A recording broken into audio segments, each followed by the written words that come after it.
Hello dear students, welcome to Bajirao IAS Academy daily newspaper analysis. Today is 14th August 2024 and in this session we have some important articles, right? So all these articles that we are going to discuss are very important and we try to discuss them in a very detailed manner so that you could understand every aspect of these different articles which were covered in different newspapers. And yesterday there was a question about it is a geography based question. The question was, which of the following Central Asian nations border the Caspian Sea? And I told you that the Caspian Sea and the Black Sea are very important, and you have to know all the countries which have been sharing their borders with the Caspian Sea and the Black Sea. And if you look at the options here, so of course Kazakhstan shares its borders with the Caspian Sea, but Uzbekistan don't share its borders with the Caspian Sea, and even Turkmenistan also shares its borders, but Tajikistan will not share its borders. And the correct answer for this question is option B, 1 and 3. And if you look at the map here clearly, so as I have already told you that the Kazakhstan actually shares its borders with the Caspian Sea, but this is Uzbekistan. Right, so Uzbekistan don't share its borders with the Caspian Sea, and you can see here. And on the other hand, Turkmenistan has been sharing its borders, and just east of Turkmenistan you can also find Tajikistan also, right? So Tajikistan also, and Tajikistan never share its borders, and even Kyrgyzstan also never share its borders with the Caspian Sea. But apart from that, if we go clockwise, Kazakhstan share its borders with Caspian Sea, Turkmenistan, Iran also shares its borders, and Azerbaijan also shares, and Russia.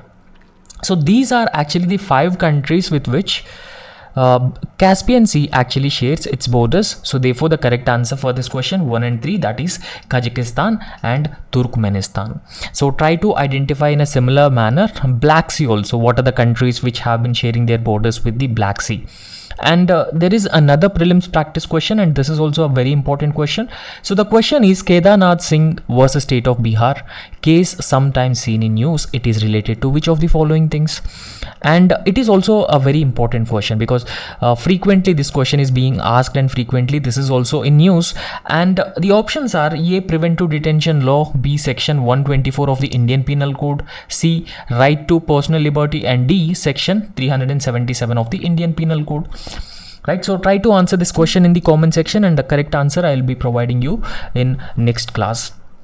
And the first article with which we are starting this discussion is with India's complex neighborhood in South Asia, and this is an editorial which is covered in the Hindu newspaper. Now when we talk about India's location or India's placement in the complex neighborhood, we all knew that India is located in a complex neighborhood in South Asia, because if you look at India's eastern borders, Myanmar, so which is under military rule, and Bangladesh, there is a political instability where Sheikh Hasina, she belonged to the Awami Party, and she fled the country, and she reached to India.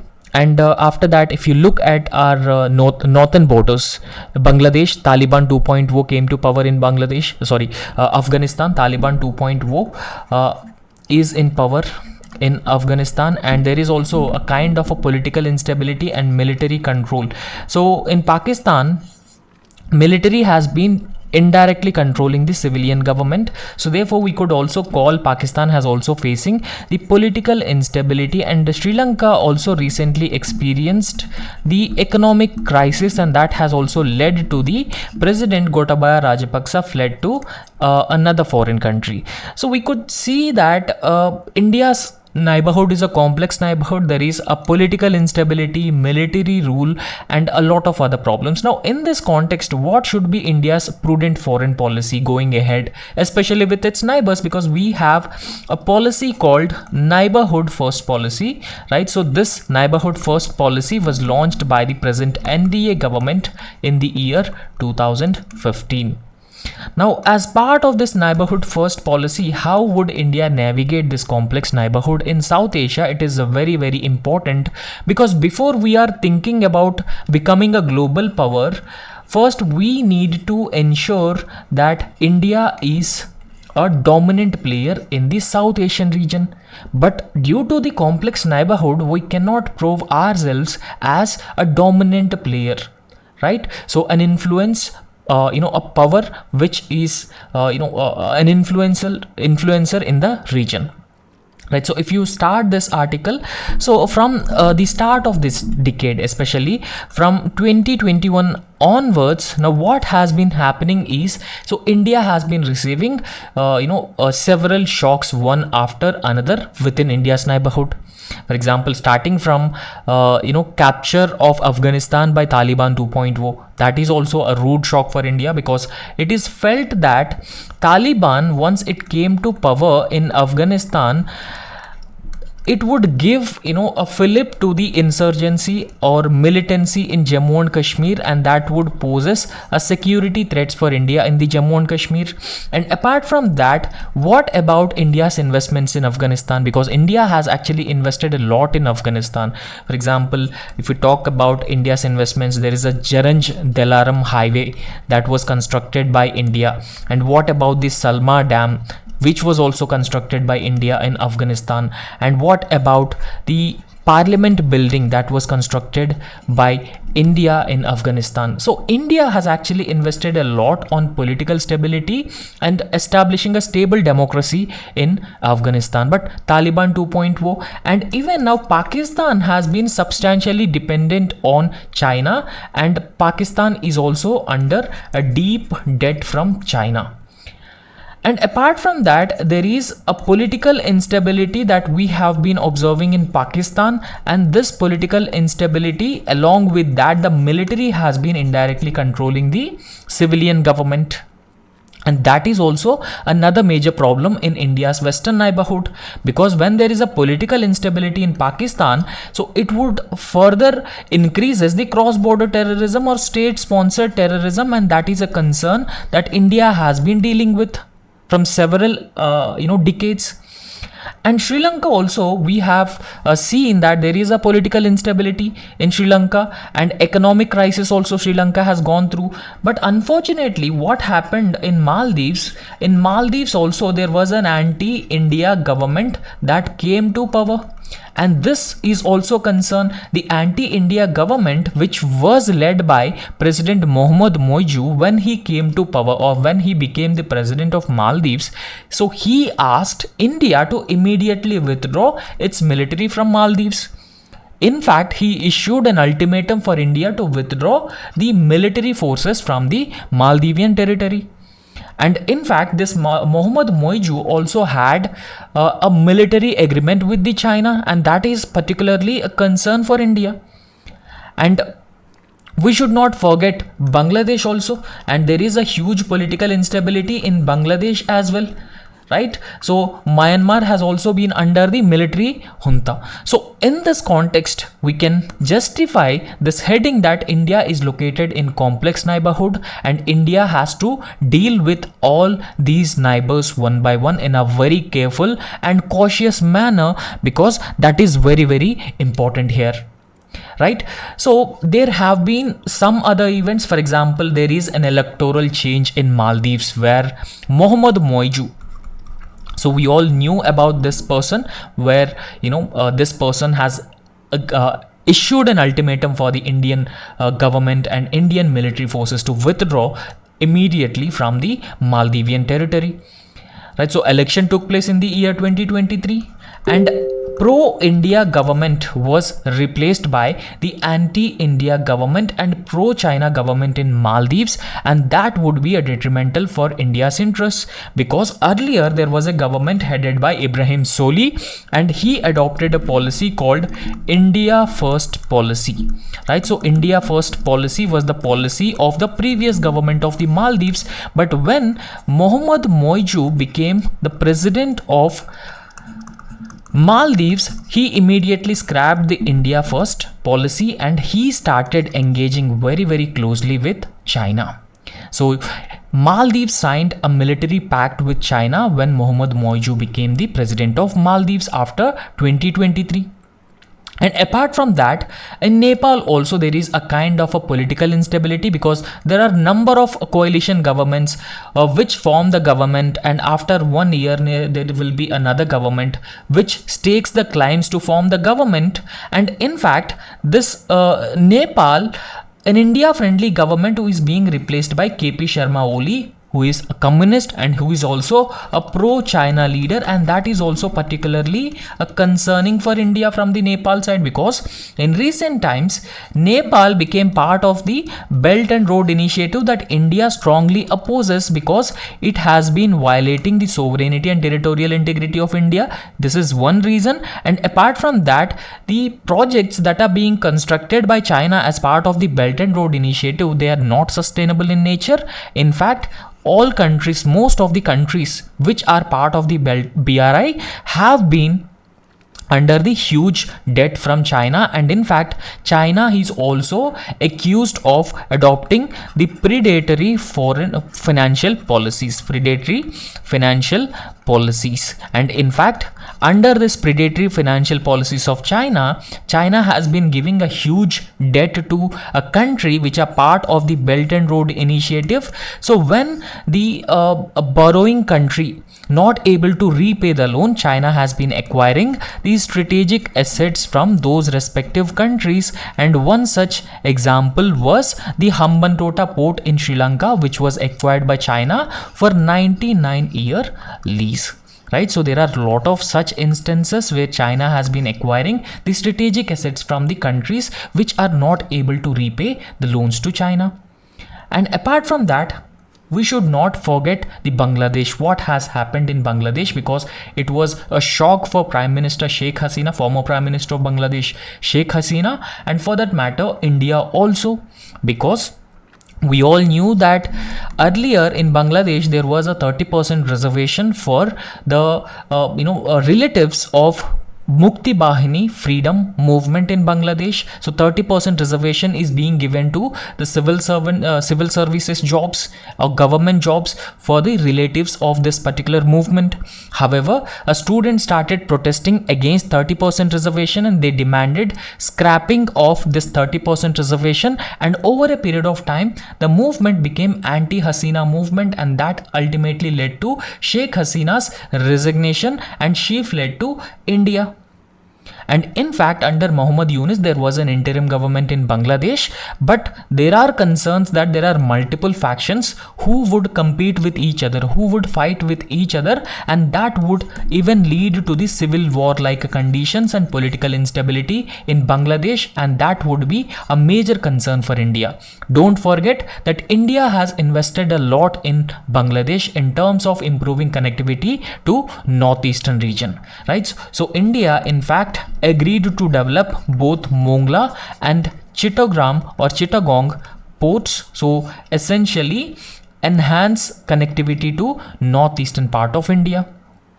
Right, so there are rail links and inland water transit routes. So all these things that India has invested a lot in Bangladesh, but all these investments are now under question because of the Sheikh Hasina. She is a pro-India, but she resigned and fled to India. However, the experts have been calling that India has always stayed on one side of the fence. Now, when I say India has always stayed on the one side of the fence, so one example that we need to understand here, Sheikh Hasina belonged to the party called Awami League. So Awami League is the party that Sheikh Hasina belonged to.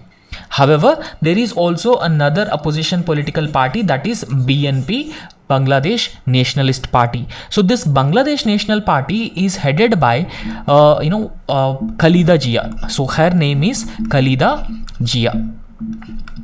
Right, so she is the head of the Bangladeshi Nationalist Party. But India in the past never engaged with the opposition political parties in India's neighborhood, and that is a cause of concern. So what if suddenly the opposition political parties come to power?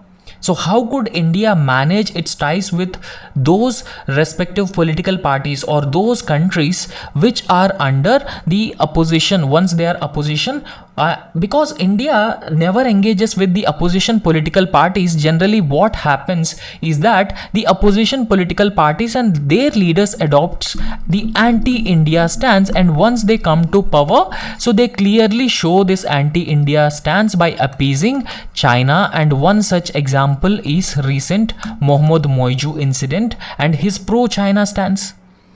And that is one mistake that India has been committing with respect to its neighborhood, and that is what the experts have been pointing out. Right? So it is said that Indian diplomats have actually failed to predict what is going to happen in Bangladesh, because we have high commissions, we have consulates, and we have a lot of diplomatic engagements with Bangladesh. A lot of diplomatic staff are being deployed into Bangladesh. Despite this, we failed to predict what is going to happen in Bangladesh. So we would have taken some precautionary measures, and that would help us stay our control, that would help us stay put our control in Bangladesh. Right? So it is a clear diplomatic failure, and apart from that, India is also failed to maintain a close and consistent contact with the opposition political parties in most of the India's neighborhood, and that is also a challenge. In fact, the Bangladesh Nationalist Party's term, when the Bangladeshi Nationalist Party came to power in the past under the leadership of Khalida Zia, her name is Khalida Zia. So when she came to power in Bangladesh in the past, so we have seen a series of India-Bangladesh tensions.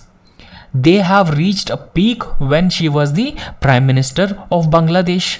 Right? So we have to adopt a policy where the objective of such policy is to engage with the most of the leaders in India's neighborhood, and that will benefit us in the longer term, even if there is an instability, even if there is a change in the government in these respective countries.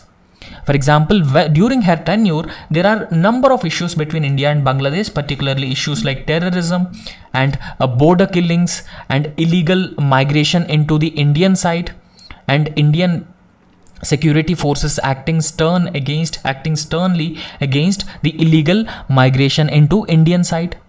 So therefore, what the experts have been suggesting that India cannot choose to ignore the main opposition party in India's neighborhood, whether it is the BNP in Bangladesh or any other political party in India's neighborhood, but India cannot afford to neglect the opposition political parties in those respective states, because India cannot expect only one single party to constantly remain in power in these respective neighborhood countries or India's neighborhood. So therefore, it is very important that India should regularly engage with all relevant and concerned political parties, and that would be more prudent and more sustainable engagement.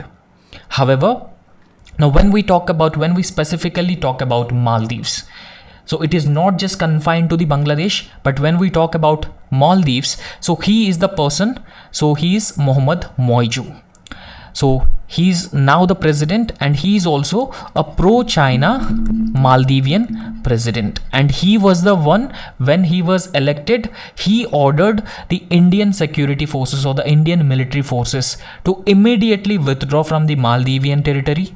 And apart from that, he was the one, when he was in opposition, he ran India Out campaign. And apart from running an India Out campaign, he is also one who had visited China and also had the Maldives China military agreement, and that would be detrimental to India's overall interests, right? So before when Ibrahim Soli was the president, and this Ibrahim Soli was a pro-India leader. Ibrahim Soli was the pro-India leader. However, the problem is that India engages a lot with one political party in these respective countries. And at that point of time also, India extended its full support to the former president or then president Mohammad Ibrahim Soli. And in fact, Indian government did not have any kind of an engagement with the opposition political parties, especially these opposition political party led by Mohammad Moiju at that point of time. In fact, he was branded as anti-India leader. So he was branded as an anti-India leader. There was no engagement from the Indian side. So when elections took place in Maldives, now what happened? Suddenly he came to power, and now it becomes difficult for India to engage with the new leadership in Maldives. And in fact, Mohammad Moiju and some of his ministers also made some derogatory remarks against the Indian Prime Minister and Indian people also, and that has resulted in a diplomatic crisis between India and Maldives in recent times. So, however, it is expected that India is now started engaging with the Maldives under Mohammad Soli also, under Mohammad Moiju also. Because yesterday itself we have discussed that External Affairs Minister Yash Jaishankar had a visit to the Maldives, and in fact he reviewed a number of India funded projects in Maldives, and he also underscored or underlined the importance of Maldives for India, and he also underscored that Maldives is a priority for India in the Indian Ocean region's peace, stability and prosperity. Right, so because Maldives in the Indo-Pacific region is a very important country that no country can afford to neglect it, and that's why China has been having a close military cooperation with Maldives, and that has been threatening India's presence in Maldives also. And in fact, External Affairs Minister also reviewed the Greater Malay Connectivity Project with Maldives. Greater Malay Connectivity Project with Maldives. So this Greater Malay Connectivity Project would improve connectivity within the archipelago of Maldives, would connect different islands within Maldives. Right, so he actually sent a message to the government in Maldives that India is ready to engage with every party, and this same spirit should be shown by India in the future also with all its neighbors. And in fact, such hard lessons can also be avoided if India started adopting the broad basis in its neighborhood engagement rather than the stability of one party rule. India must favor the plurality of political views within and outside its borders. Now, understand the other thing is that now when there was a civilian government in Afghanistan, so India engaged only with the civilian government, and in fact India even refused to talk to Taliban. But when Taliban came to power, so what will be the India's policy? Right, so therefore it is essentially the policy of India is putting all eggs in one single basket is not a prudent policy. Rather, India should identify the multiple players in the India's neighborhood, and India should open alternative channels to engage with all factions within different countries, and that would be more prudent policy. Because even if government changes, even if there is an instability, there is a chance that India could maintain a stable relations with India's neighborhood, and that is very important for India's overall role in the India's neighborhood. Right. However, the author has been also stressing on a few aspects of India's neighborhood. So those aspects are, when we talk about South Asia as a region, we all knew that there are number of countries with religious majorities. For example, India is a Hindu majority country. Nepal is also a Hindu majority country, and apart from that, Bhutan, a Buddhist majority country, and Bangladesh, a Muslim majority country, Sri Lanka, a Buddhist majority country, and Pakistan, a Muslim majority country and Muslim majority country. Right? So we could rightly say that South Asia, there are number of countries, but there are different religions which are in majority: Muslims, Buddhists and Hindus, and they form the overwhelming parts of the population in different countries also. However, the assumption is that the good ties are India's good ties with other countries are actually linked to the religion. And in fact, the author has been telling that this is a faulty approach. So we should not link the good relations with any country from the lens of religion. We should not see this from the lens of religion, because In Nepal also there is an Hindu majority, and India also Hindu majority. And now when you look at Nepal, Nepal also don't have a stable and friendly relations with India. But on the other hand, when we talk about countries like Bhutan, which is a Buddhist majority country, so India has a very close and friendly relations with the Bhutan. And when we talk about Muslim majority countries, Maldives is also a Muslim majority country. And before this government came to power, new government came to power in the year 2023 November, India also had a very close and friendly ties with Maldives, and Maldives had also adopted the India First policy. So therefore, when it comes to India's good neighborly and friendly relations with India's neighbors, so we should not solely look at them from the lens of religion, because that assumption is a faulty assumption. That is what the author has been suggesting.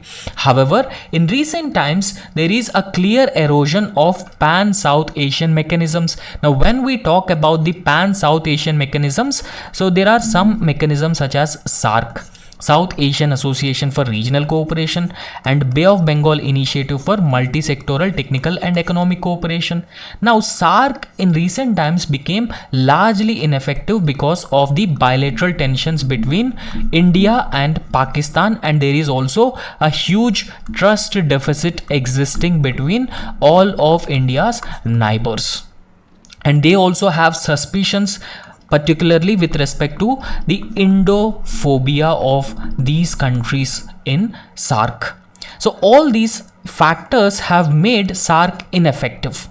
However, India, along with other like-minded countries, created Bay of Bengal Initiative for Multi-Sectoral Technical Economic Cooperation. But the problem is that now Bangladesh has been facing instability. So in case of continued instability and continued differences between India and Bangladesh, would it make BIMSTEC also ineffective? And that is the major question we need to look into. So therefore, India should try to revive South Asian Association for Regional Cooperation and Bay of Bengal Initiative for Multi-Sectoral Technical Economic Cooperation. So there are differences between the countries. However, these differences have to be set aside, and countries should come together and they should recognize and identify the key areas of engagement, and that is the way to further strengthen these organizations. And these organizations play a very important role in ensuring peace, stability in the region. However, in this context, India must regain its place as the preeminent power in the subcontinent. While China's inroads in the region are necessary or important to counter, the region must not become a playground for United States and China rivalries. So it is now seen as Indo-Pacific as a region has been gaining a lot of prominence in future. So this region may also become a playground for playground for China and US rivalries.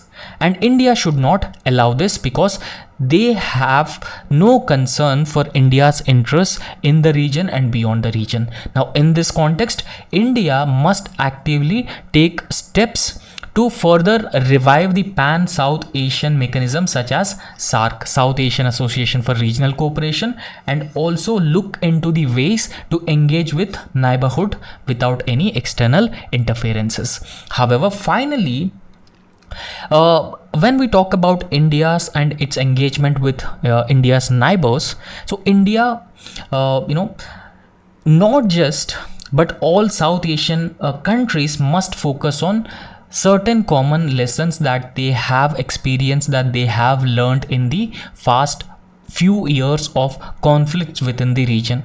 For example, issues with respect to election results, the joblessness, unemployment that is prevalent in most of the countries, and unequal growth. So all these things have been fueling anger, and that could threaten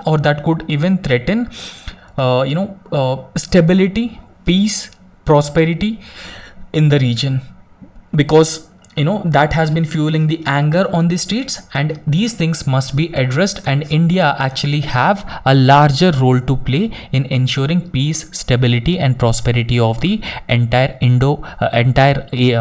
South Asian region. And in fact, India should be guided by policies like Gujarat Doctrine in this context. Gujarat Doctrine is a very important that has to be adopted by India to deal with its neighbors, and India's policy approach should also requires a change. The next important article is with respect to the ballast water in ships and how this ballast water is one of the key factor in spreading the invasive alien species into different areas across the world. So that is what we need to talk about, because we all knew that when we talk about invasive alien species, they threaten the biodiversity of an area.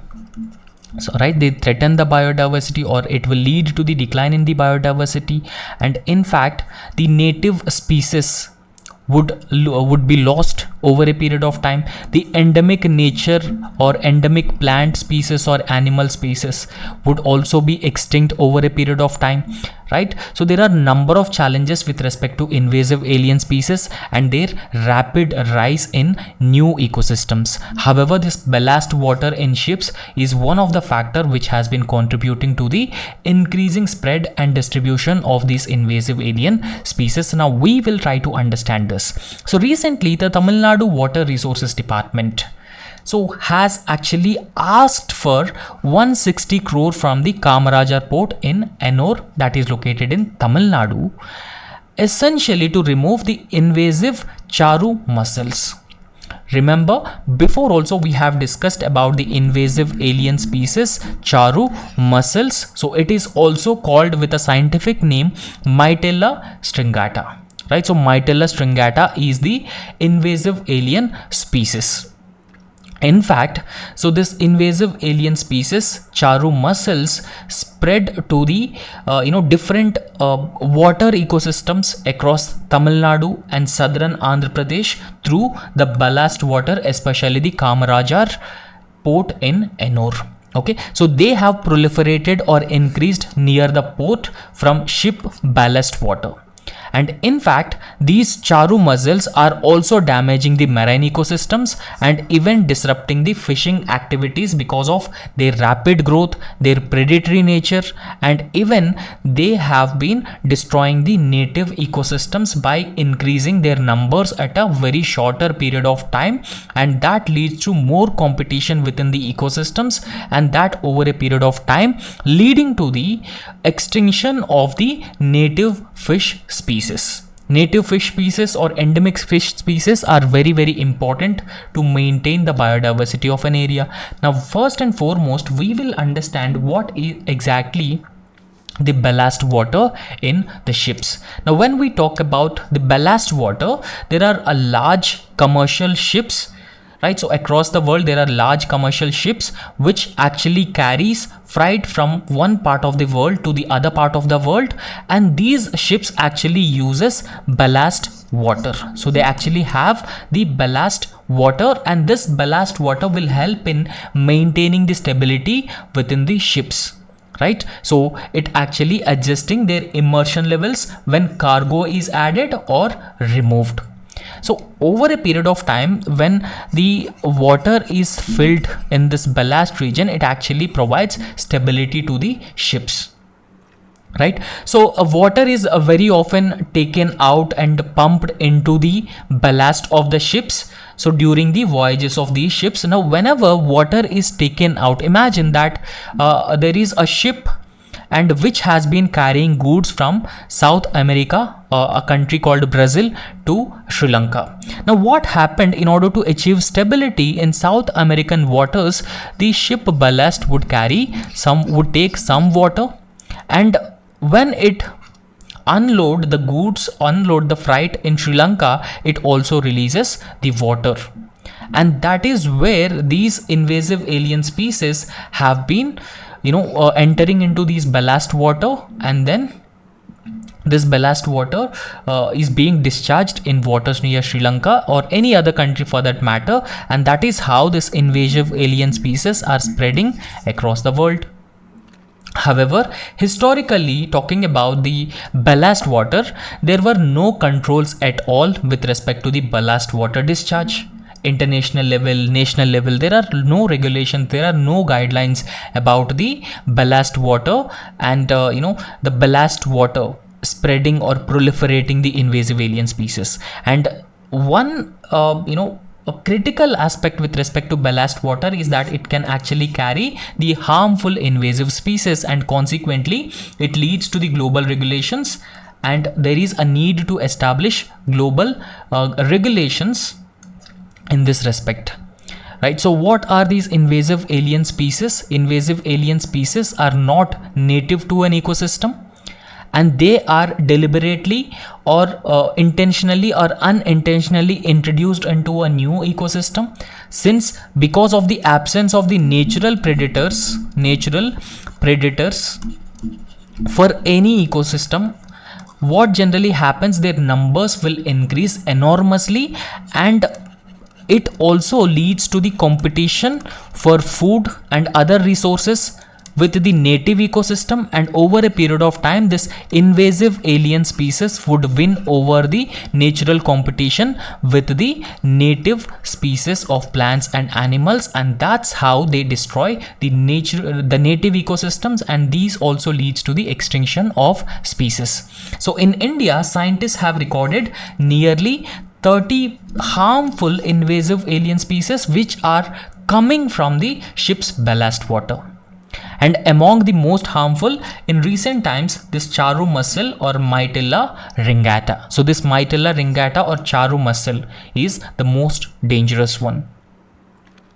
And in fact, so it outcompetes the native species in lakes like Pulicat Lake, that is located in the border areas of Andhra Pradesh and Tamil Nadu, and even the Astamudi Lake of Kerala. So this charu mussel has been outcompeting the native ecosystem, and it has also been destroying the native ecosystem. Now, what are the global regulations which are in place with respect to the invasive alien species being carried through the ballast water of the ships?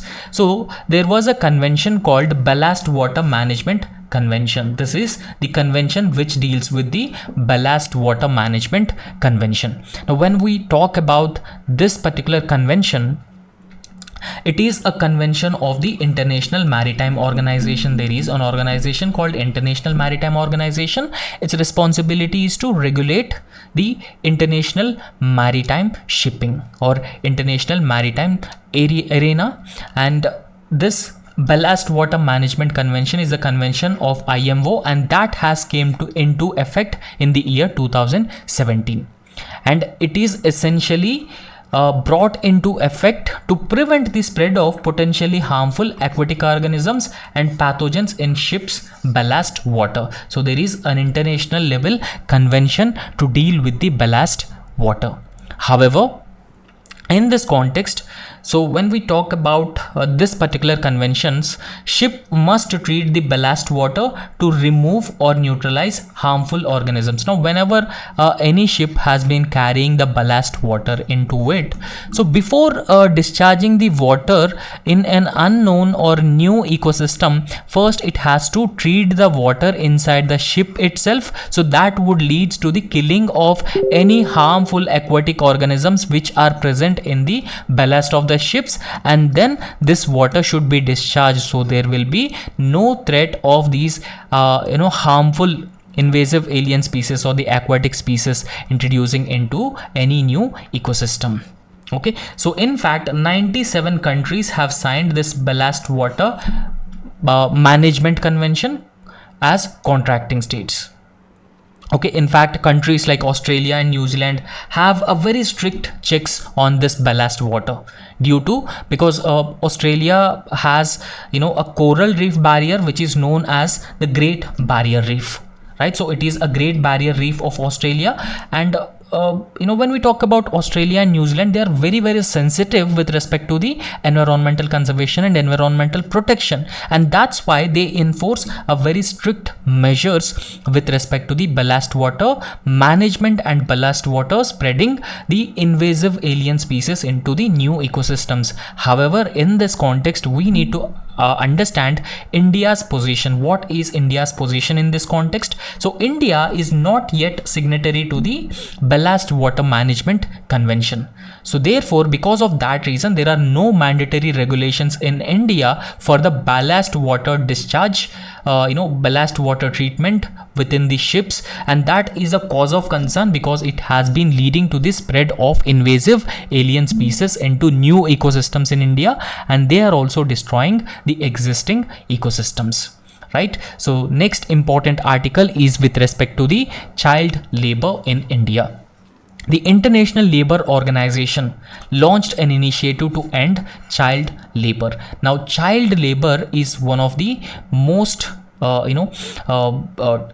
most discriminatory, most derogatory practice, and which actually potentially endanger the rights, the potential of children. However, don't forget, in a country like India where we have 140 crore population, so there are number of children who are working as child laborers. They don't get proper education, they deprived of education, they deprived of their childhood or healthy childhood, and it further impacts their learning outcomes, and it further impacts their health care and their nutritious intake. So everything will be impacted, and over a period of time they will be under the chronic cycle of poverty, and these are the worst consequences of the child labor. So therefore we need to act sternly against any such incidents of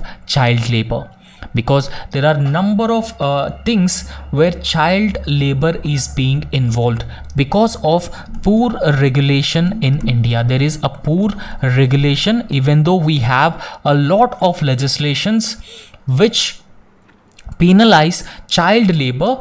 These legislations are not properly implemented, or implementation challenges within these existing legislations is one of the key challenge, right? So when we talk about the context of this article, cotton and hybrid cotton seeds which are procured from India are listed by US Labor Department as products which are made using the child labor or forced labor. So in case any product which Europe or US imports and which are being labeled as products which are being manufactured by child labor or forced labor, then US will impose restrictions on importing such products. However, when this issue came to the light, to address this particular issue, the Confederation of Indian Textile Industry and the International Labour Organization together jointly have launched a new project to end child labor in this cotton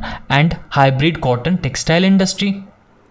And the joint project between the Textile Association and also the International Labour Organization is named as Fundamental Principles and Right to Work, promoting fundamental principles and right to work. And this is the joint program, and this particular program actually aims to improve the labor conditions among the cotton farmers, and also it wanted to promote the fundamental labor rights, because when we talk about the fundamental labor rights, better wages or wage parity between men and women, and after that the social security benefits have to be given apart from the social security benefits. So it is also important, when we talk about this working hours, regulation of working hours and better working conditions. So all these things comes under the fundamental labor rights, right? So this particular project jointly launched by these two organizations, which is named as Promoting the Fundamental Principles and Rights of Workers, or Rights at Work, will actually focuses on protecting and promoting the fundamental rights of the laborers. However, this particular project will focus on a set of objectives, or will focus on achieving these objectives, such as freedom of association, It focuses on freedom of association, and it also focuses on collective bargaining and elimination of child and forced labor, abolition of discrimination, and also ensuring the safe working environment. So all these things have to be kept in mind whenever it has launched such program. So it will achieve all these objectives.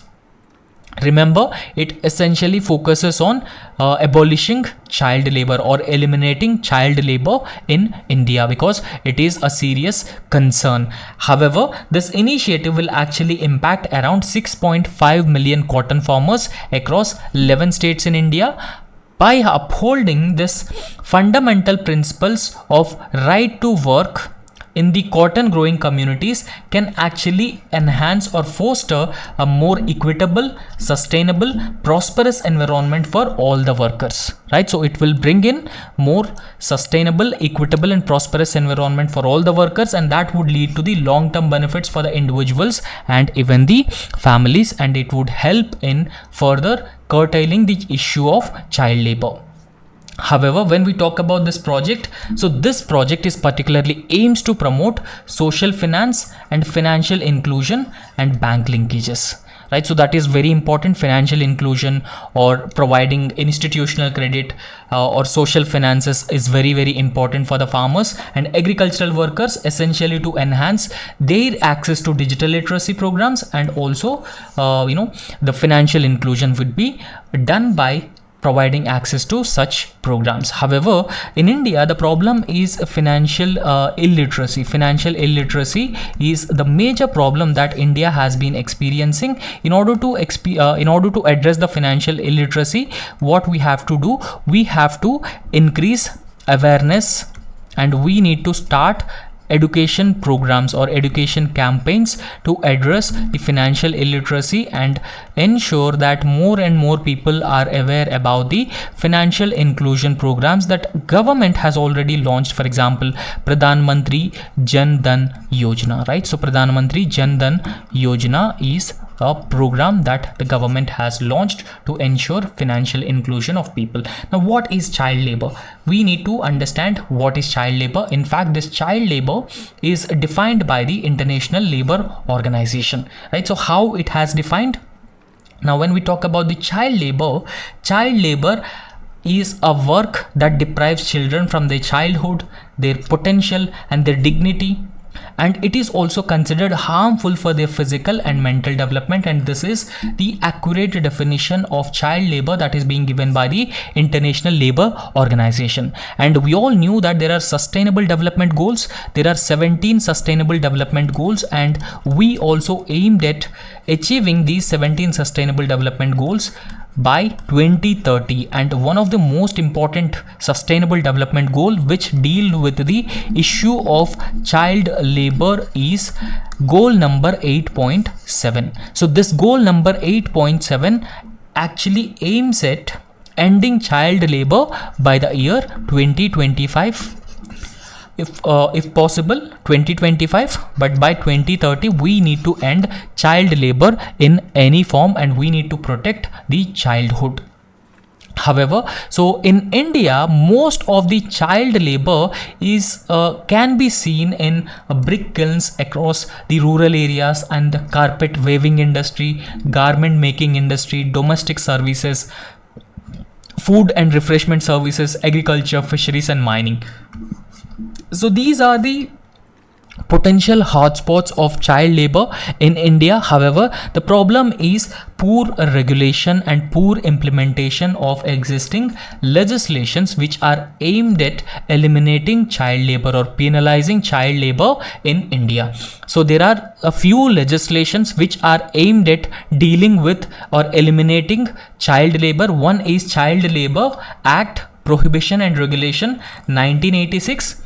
And this particular piece of legislation essentially prohibits the children under 14 years from working in hazardous industries. And again, this was amended in the year 2016, and this amended act in 2016 prohibits employment of children below 14 years in all work, and even adolescents from 14 to 18 years in the hazardous occupations, right? So this was the amendment that was done to the earlier Child Labor Prohibition and Regulation Act of 1986. However, so there are certain constitutional provisions also. For example, under Article 21A, so it provides right to education, right to free and compulsory education for every child aged between 6 to 14 years. And even Article 24 specifically talks about children. It talks about prohibition of employment of children below 14 years in factories and hazardous work. So despite there are fundamental rights to prohibit or eliminate child labor, despite there are legislations to prohibit child labor, these legislations or these fundamental rights are either violated or not implemented properly. However, there is a need that India must act against child labor very, very strictly to protect the childhood, protect the potential, and also further increase the education literacy or learning outcomes among the children. Okay, so next article is with respect to the Wayanad landslides, and in fact a recent study that is being conducted by World Weather Attribution, it is also known as WWA, World Weather Attribution, has revealed that Wayanad landslides have links with the climate change. So climate change actually caused Wayanad landslides. How? So we will understand this. A recent study that was being conducted by World Weather Attribution, and in fact it is an international group of researchers which conduct research in the area of climate change and natural disasters. So this WWA found that the excessive rainfall in Wayanad, and that further triggered landslides in the early hours of June 30, is a once in a 50-year event. So such events actually takes place in once in a 50 years. However, the cause of concern is that the climate change increasing temperatures have been increasing the frequency and intensity of such events. So in case if it is once in a 50-year event, so such events have been taking place in around 5 or 6 events have been taking place in 15-year period. Right, the frequency and intensity has been enormously increasing. So that is primarily because of the climate change. And in fact, this rainfall or cloud burst has actually triggered the recent landslides in Wayanad district of Kerala, and that led to the killing of around 200 people and were made 10% heavier by human induced climate change, according to the new study by the WWA. Okay, so according to this study, Wayanad has actually received around 140 millimeters of rainfall on July 30. And in fact, this study has also said that it is the third heaviest single day rainfall event on record for the Wayanad district. So there are heavy rainfalls in Wayanad district or heavy rainfalls in Kerala. So that is being associated with the climate change and increasing intensity and the frequency of such incidents, and which are further triggering the landslides. However, this survey has also identified that increasing the climate change would also increases the frequency and intensity of such incidents, and in future also Kerala may experience such deadly landslides if appropriate and necessary precautionary measures are not put in place. So overall, the available climate models actually indicate a 10% increase in the intensity of these phenomenon under a future warming scenario where a global temperature is 2 degrees Celsius higher than the pre-industrial level. However, we have under United Nations Framework Convention on Climate Change, all the countries under the Paris Agreement decided to limit the temperatures below 2 degrees Celsius. Below 2 degrees Celsius, if it is possible, 1.5 degrees Celsius to keep climate change under control. But now the climate models predict that the temperatures would increase more than 2 degrees Celsius. There is a higher chance that the temperatures would increase more than 2 degrees Celsius. So therefore it is very obvious that Kerala and other parts of India would experience such natural disasters, and in fact their frequency and intensity will also increase at a rapid pace, and that is a cause of concern for India because we do not have infrastructure resilient infrastructure, and that is one of the challenge we may face with respect to these natural disasters, right? Now, apart from that, this survey has also pointed out that the increase in the climate change driven rainfall, that the study has found that it likely increase the potential of a number of landslides, and these landslides would be triggered in the future, and their intensity and the frequency would be very high, that it would lead to the killing of more number of people. It would lead to the damages to the existing infrastructure. More and more financial losses would be caused by such natural disasters. Now, in this context, it is very important that the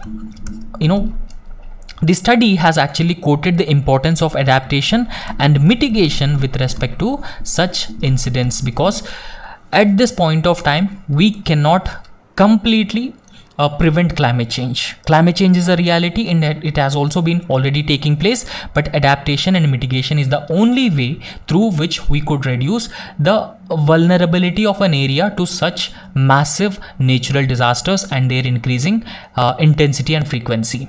The reinforcement of susceptible slopes and landslide early warning systems and construction of retaining structures and even protecting vulnerable localities should be the immediate step that has to be taken under adaptation and mitigation to such natural disasters. And in fact, this study by WWA has also identified that the factors such as quarrying, illegal mining for building materials, and even a 62% reduction in the forest cover across this Wayanad between 1950 to 2018, so may have contributed to the increased susceptibility of the slopes, and that further triggered the landslides, the deadly landslides, once heavy rainfall took place. So you could also go through all the causes of landslides that actually takes place, and apart from that, it is also very important that we need to adopt a set of measures that could reduces the vulnerability to such landslides, right? So that's all in this lecture, and thank you so much. So if you like our work, please subscribe our YouTube channel and also hit the like button. Thank you.